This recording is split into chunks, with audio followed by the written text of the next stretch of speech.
Standby satu lampu ni, macam-macam yang korang boleh guna. Yang ni lampu portable yang jenis rechargeable. Untuk pakai lampu ni sangat mudah sebab dia ada banyak cara untuk mounting. Dia ada kaki yang jenis lebar macam ni. Kalau nak jadi desk fan, mudah. Korang boleh letak dekat meja dan boleh adjust dia punya angle ni bagi ngam. Dia punya kaki pula jenis lebar macam ni memang stabil kalau nak letak dekat meja. Kaki dia ni kalau korang nak tampal dekat besi, dia ada magnet yang kuat dekat bahagian sini.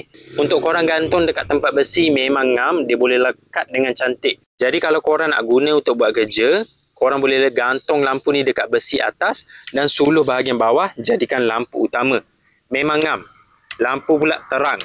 Kalau korang nak bawa pergi camping, korang boleh gantung dekat tempat yang tak lekat dengan magnet. Guna je dia punya klip macam ni.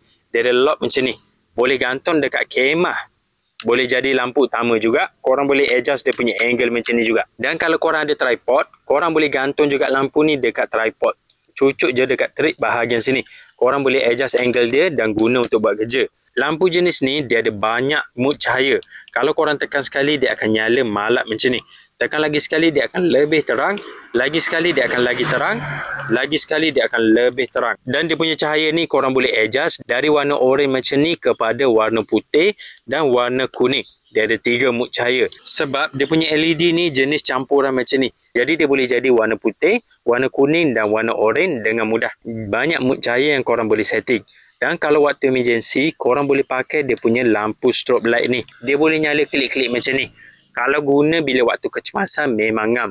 Kalau korang standby dalam kereta, waktu kecemasan korang boleh pakai lampu kelip-kelip macam ni. Untuk bagi pemandu lain alert, kereta korang tengah rosak.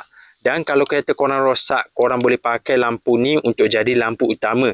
Kalau nak repair enjin kereta, korang boleh lekatkan lampu ni dekat hood kereta. Dan suluh je dekat bahagian bawah. Cahaya dia ni memang terang, waktu kecemasan memang sangat function. Dekat bahagian belakang, dia ada battery indicator. Berapa banyak bateri, korang boleh tengok dekat sini. Mudah tahu bila ada indikator macam ni. Kalau nanti bateri habis, mudah untuk cas balik. Untuk cas, korang boleh cucuk je charger dekat bahagian sini. USB jenis Type C dengan USB jenis Type A.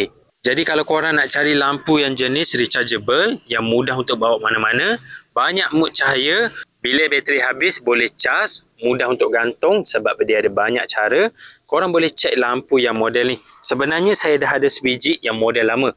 Yang ni model lama, dia punya kaki ni kecil sikit. Saya upgrade kepada model baru sebab kaki dia ni lebih besar, lebih stabil dan dia punya magnet ni lebih kuat. Korang boleh cek lampu portable ni dekat link video.